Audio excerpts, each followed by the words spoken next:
How good would you say you are at not taking things personally? What about seeing things from another person's perspective? How do you handle it if someone just completely misunderstands you or misinterprets a situation? How do you come to common understanding? Hi, this is Sara Russell. I'm a relationship coach, dancer, and Taoist. In every episode, I'll be talking about psychedelics, well-being, or the human experience, and this one is on how to fight fair, part 2. And this time, I'll be focusing on how to tell a big picture story. There's that famous Taoist quote, there's your way, there's my way, and there's the way. Tao means the way. And the way I think about this is we're all on our own path, all on our own journey, determining and designing our fate. And as we're in these differentiated precious vessels that have their own wants, that have their own needs, that have their own experiences, have their own ways of moving through the world, we bump into each other and sometimes have these differences that collide and create conflict. And then what happens is when we are in conflict with somebody else, we start telling a story about it. But the story that we tell is a really self-centric story. And what I mean by that is this idea that you are the star of your own movie and everybody else is just supporting cast for the role that you're playing. But we're all walking around feeling this way, right? Like we're all seeing the world as if we're the main star, as if we're the hero of the journey, and we are. We're all the hero of our own journey, and yet everybody is having that experience. And so it can be really helpful to tell an other-centric story where we're not centering ourselves in the narrative, but instead we're trying to understand somebody else's experience from their perspective. And when I say that, I mean that from a place of genuinely trying to understand, having some kind of care and compassion, rather than this, oh yeah, I know why they did what they did. I completely understand them. It's because they're selfish, or because they're lazy, or because they're immature. Those are pretty life-draining stories. Those are pretty judgmental stories. And often we're still, basically what we're doing is we're still telling a self-centric story because we don't like what they did or we don't like how they made us feel. And so we're making them bad or wrong for some reason, rather than trying to go, why did they feel like that was the best choice? Because we're not trying to make bad choices. None of us, right? Like some of us don't have the skill set that we need. We're not resourced. We don't have the competency or the capacity. We don't know what we want to do in a particular moment. And so we make choices that aren't in alignment with our best selves or aren't in alignment with our highest good. But we're not doing that on purpose. We're not walking around going, geez, I wonder what the shittiest thing I could do today is so that I can make everyone around me feel like crap and I can completely tank my life. We're doing the best that we can as often as we can with what we have. So in order to be able to tell an other-centric story instead of a self-centric story, you have to be able to put yourself in the other person's shoes. Be able to imagine what they were thinking, what they were feeling, what were their motivations, what were their limitations, and be able to do that from a place of compassion.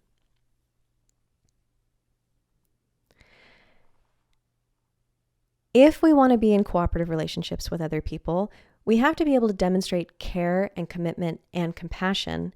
And so what we do is we practice being able to have our story, the other person has their story, and then my story about the very real experience that I'm having. So again, I'm saying like tell an other-centric story. You still get to have your experience. We're going to combine all of these things. So you get to have your experience. You can be frustrated, disappointed, sad, angry, confused. The other person can have their story, why they did what they did, and all of the valid reasons why they did that. And then we're going to try to combine these two stories into a bigger picture story. Here's my way. Here's your way. And here's a bigger way that includes all of that and probably some extra things that both of us are leaving out. So we're trying to move away from judgment. We're trying to move away from assumptions. We're trying to not fill in all the blanks about the why somebody did what they did with worst case scenario and the worst fears, and actually have a conversation from a place of understanding, holding all of the complexity of truth. There's a magic formula for how to do this, and this is some serious secret sauce I'm giving you right now. In my coaching practice, the formula that I use for this to tell a me story, a you story, and an us story, a self-centric, other-centric, and a big picture story, is the sweet little formula: what's true, what's not true, and what's also true. And notice the position of all of those things. What's true comes first. So often what happens is when somebody comes to us and we're in conflict and they're telling us a story about why they think we did what we did, or we're telling somebody else a story about why we think they did what they did. Let's say this is a loving relationship. This is a relationship where you don't want the other person to feel bad, where you want to make sure they know you care about them. And they come to you with a story where they're angry or they're worried or they're scared or they're tense. What's the intuitive first move? You have nothing to worry about. That's not what happened. That's not what was going on at all.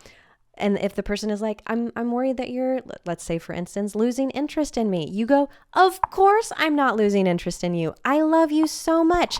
And we invalidate the shit out of them. And you know what that does?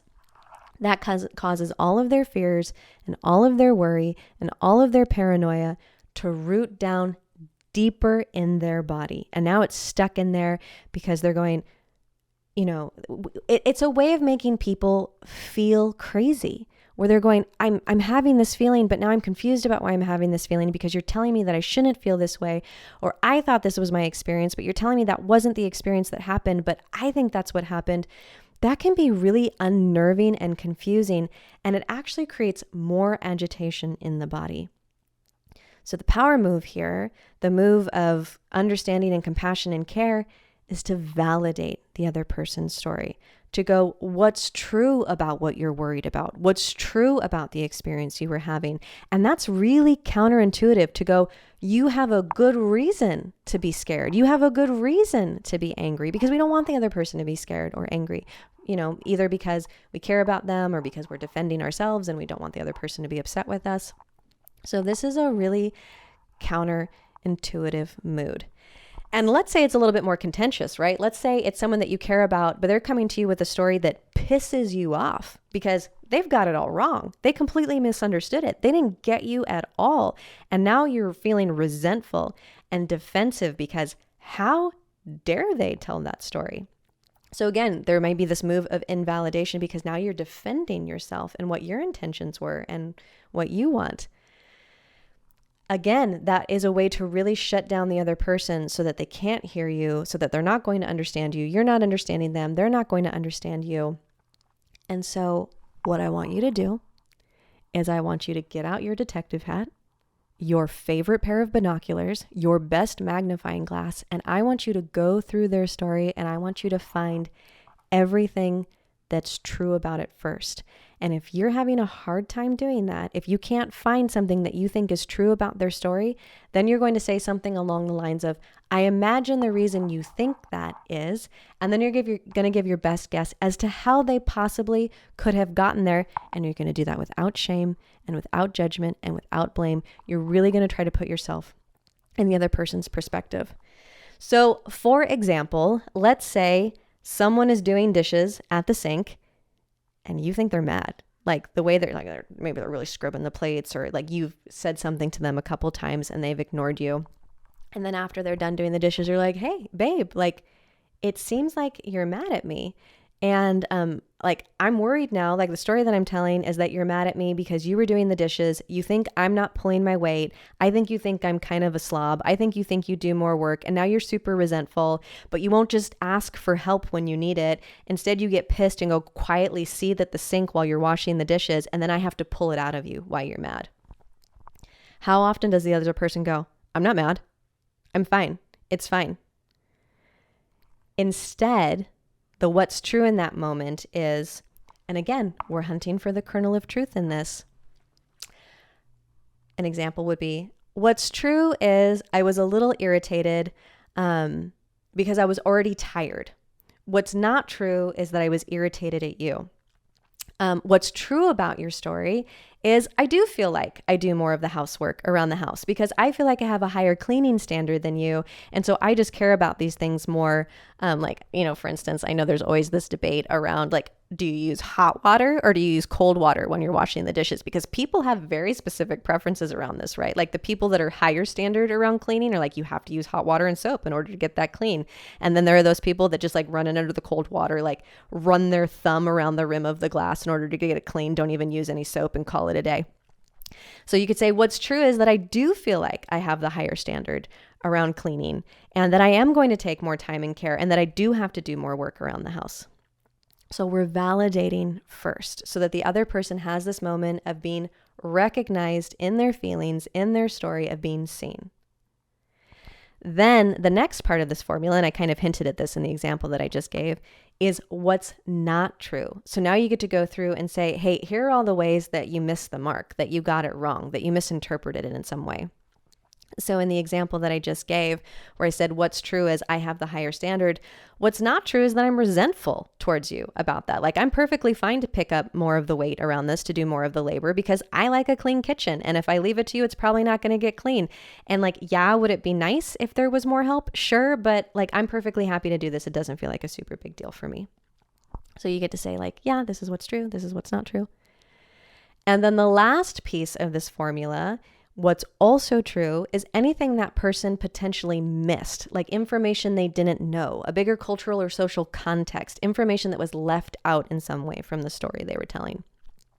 So in this particular case, for example, what's also true is I just had a super exhausting day at work. I feel like I was doing way more work than I normally do. And so I'm feeling super tired. So I imagine the irritation you were sensing from me was like, nobody thinks doing the dishes are fun. So it's not like I was happy to be doing them.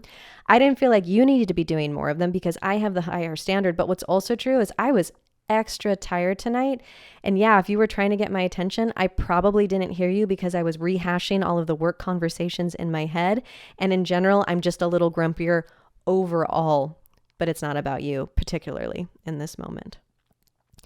The what's also true, like there's this larger cultural context too, where like in this particular case, you know, there's all kinds of gender training. And I'm not saying this is biology, like this is a nature versus nurture argument that I'm putting forward here, but let's just say for stereotype purposes that it's a woman who's doing dishes at the sink and a man who's having this conversation about like, oh, I think you don't think I'm pulling as much of the weight.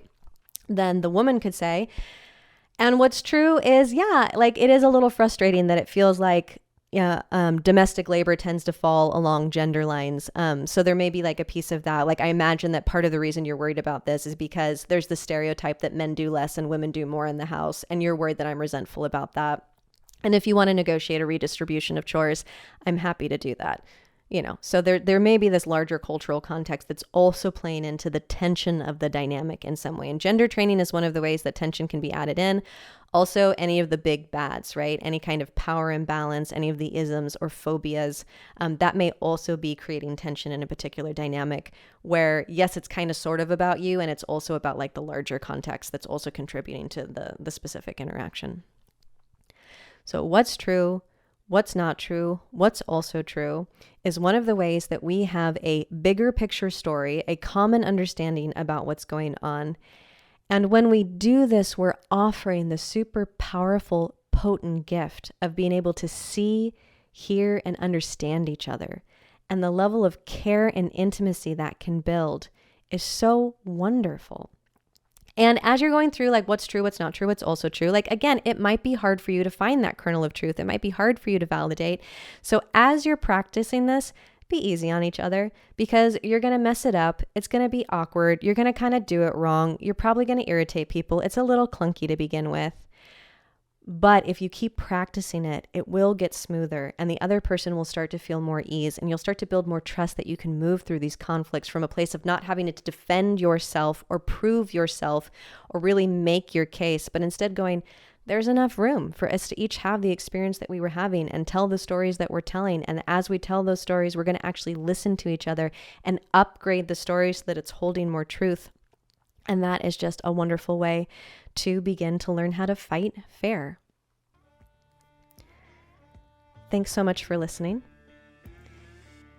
If you enjoyed this podcast, please go leave a review on iTunes, or you can drop stars on Spotify or anywhere else you listen to podcasts. It's super helpful because it's what allows me to keep creating this content that I love sharing with you.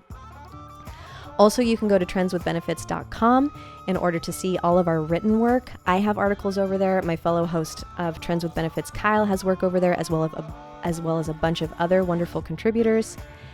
You can also sign up for our newsletter and get a weekly dose of all of this content we're creating to try to make your life a little bit better. And if you have any relationship questions that you would like to hear me answer on this podcast, you can send a 1 to 2 minute voice memo to podcast@mudwtr.com describing your situation. And like I've said before, you can remain anonymous. You can give me a fake name, stage name, code name. We will play your voice on the air, but you can try to keep it as anonymous. Change the details if you need to, but so that I can give you some extra support. And you can also send a voice memo to podcast@mudwtr.com and tell us your favorite way to make your mud water. Personally, I love making it with a little maple syrup in the morning. And if we share your memo on air, we'll mail you a free mud water mug. So go ahead and include your address in your email. Thanks, as always, for listening. Love hard, fight fair.